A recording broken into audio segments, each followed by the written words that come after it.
नमस्कार दोस्तों, मैं हूं सचिन और आपका मेरे YouTube चैनल पे बहुत बहुत स्वागत है।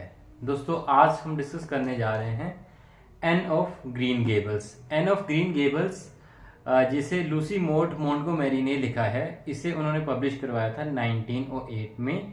लूसी मोट मोंटगोमेरी एक कैनेडियन ऑथर हैं and she writes children fiction. ठीक है, और ये भी एक चिल्ड्रंस फिक्शन ही है, एक बच्चे की कहानी है जिसका नाम है एन शिरले।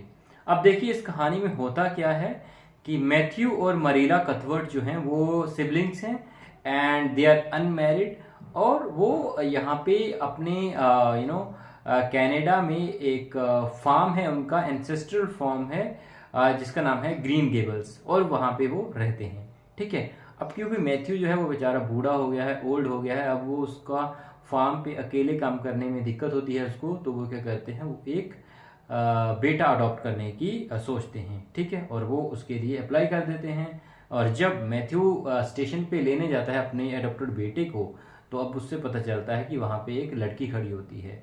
लड़की जो है उसका नाम होता है एन शिरले। एन शिरले मैथ्यू को देख के कहती है, I suppose you are Matthew Cuthbert of Green Gables, she said in a peculiar clear sweet voice, I am very glad to see you, oh it seems so wonderful that I am going to live with you and belong to you, I have never belong to anybody, not really.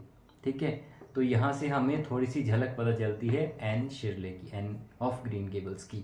Matthew से घर ले जाता है, और यहाँ पे मरीला ज़्यादा खुश नहीं है क्योंकि she was expecting a boy, और वो उसे वापस करने की सोचती है, जिसके लिए वो सोच रहे हैं कि अब इसको वो वापस कर देंगे और किसी लड़के को अडॉप्ट कर लेंगे। ठीक है, क्योंकि ये तो गलती से हुआ है, they wanted a boy and now they got a girl.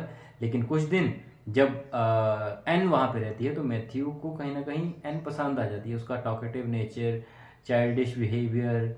ठीक है, तो ये कहीं ना कहीं जो है मैथ्यू को अच्छा लगता है, और वो मरीला से कहता है कि वो उसे रख लेते हैं। मरीला कहती है कि उसे पहले कुछ स्टेप्स हैं जिनके गो थ्रू होना पड़ेगा, तभी वो उसे रखेगी, क्योंकि मरीला डजन लाइक गर्ल मच, और उसे लगता है कि लड़के ज़्यादा हेल्पफुल हो सकते हैं when it comes to help in the farm, तो जो कि सही भी है। कुछ स्टाइल्स होते हैं जिसको कि जो एन है वो आसानी से पास कर लेती है, और मरीला उसे स्टे करने देती है। अब मरीला जो है वो थोड़ी अलग तरह की बंदी है, अलग तरह की लड़की है, थोड़ी एनर्जेटिक है, चाइल्डिश है, टॉकेटिव है, और उसे बहुत सारी चीज़ें पता नहीं है क्योंकि वो एक ऑर्फनेज में रही है, तो उसे बहुत सारे लेडी लाइक जो बिहेवियर हैं वो उसे नहीं आते हैं। उसे चर्च में वो कभी नहीं गई है, ये फर्स्ट टाइम वो चर्च में जाती है मरीला के साथ, और वहाँ पे she doesn't know how to prepare and then she learns also that. ठीक है, उसे ये नहीं पता कि रात को प्रेयर कैसे करते हैं। फर्स्ट टाइम जब वो रात को प्रेयर करती है सोने से पहले, that also she kind of make fun of her. ठीक है, तो ये सारी चीज़ें मरीला को, सॉरी, एन को अभी समझ नहीं आ रही हैं। अब एन का ऑर्फनेज में कोई फ्रेंड भी नहीं था, और उसका यहाँ पे इसी वजह से ग्रीन गेबल्स में भी उसका कोई फ्रेंड नहीं है। लेकिन फाइनली कुछ टाइम के बाद डायना जो है उसकी फ्रेंड बन जाती है, और वो डायना को एक दिन आफ्टरनून लंच पे बुलाती है, और वहाँ पे वो उसको वाइन की जगह, उसको जूस की जगह कोई वाइन दे देती है, जिसको पीकर की डायना जो है वो इंटॉक्सिकेटेड हो जाती है। अब उस डायना की मदर जो है मिसेस वेरी, उनको लगता है कि एन ने ये जानबूझकर किया है, तो इसीलिए वो दोनों लड़कियों का मिलना जुलना बंद कर देती हैं। लेकिन लेटर ऑन जब एन उसकी डायना की छोटी बहन को बचाती है, तब कहीं ना कहीं मिसेस वेरी उससे मान लेती हैं, और उसे दोनों को दोबारा उनकी दोस्ती हो जाती है। ठीक है, अब फाइनली एन जो है वो स्कूल जाती है, वहाँ पे उसको एक लड़के से मुलाकात होती है जिसका नाम होता है गिलबर्ट ब्लाइथ, और जिससे उसकी शुरू में दोस्त जो दुश्मनी हो जाती है, क्योंकि फ्यूड हो जाता है दोनों के आपस में, क्योंकि दोनों एक तो पढ़ने में बहुत अच्छे हैं, और दूसरी बात यह है कि गिलबर्ट थोड़ा शरारती लड़का है। वो उसका जो है वो एन के लाल बालों का मजाक उड़ाता है, वो उसे कैरेट करके बुलाता है, ठीक है, गाजर करके बुलाता है उसको, और उसका मजाक उड़ाता है वो। अब एन जो है वो अपने रेड हेयर्स को लेके बहुत ही ज़्यादा सेंसिटिव है, and then she doesn't like he, and then she throw slate at him at his head. ठीक है, वो उसके सर पे स्लेट मार देती है, फिर दोनों में दुश्मनी हो जाती है। ठीक है, तो इस तरीके से एन का जो है स्कूल लाइफ चलती है।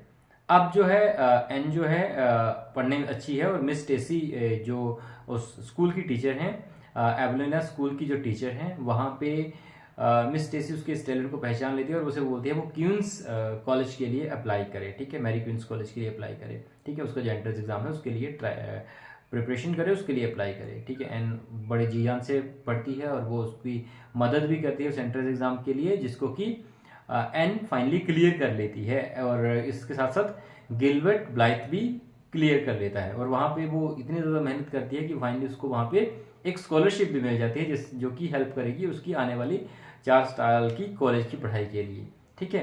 और बहुत अच्छा चल रहा होता है, लेकिन फिर जब वो स्कॉलरशिप उसको मिलती है पढ़ाई करने के लिए और वो वापस जाती है ग्रीन गेबल्स फार्म पे, और वहाँ पे उसे पता चलता है कि जो मैथ्यू है वो बहुत ही बीमार हो चुका है उसकी हार्ट प्रॉब्लम से, और फाइनली वो ख़त्म हो जाता है एक दिन, ठीक है। और वहाँ पे उसको पता चलता है कि अब जो मरीला है she is also going blind, तो वो जो है अपनी कॉलेज की पढ़ाई जारी करने की जगह वो जो है मरीला के साथ रहना प्रेफर करती है और वो उसकी फार्म में मदद करेगी अभी, ठीक है। ये जानकर जो गिलबर्ट ब्लाइथ है वो एवलिना स्कूल टीचर की जॉब छोड़ देता है, वो यहाँ पे मैथ्यू के फार्म पे अभी उसकी हेल्प करेगा, और एन जो है वो टीचर बन जाती है एवलिना स्कूल में, क्योंकि अभी वो कॉलेज नहीं जा रही है, वो मरीला के साथ ही रहेगी। इसी के साथ जो उनकी लड़ाई थी जो 4-5 साल तक चली थी गिलबर्ट और एन की, वो फाइनली ख़त्म हो जाती है और वो खुशी खुशी साथ साथ रहते हैं।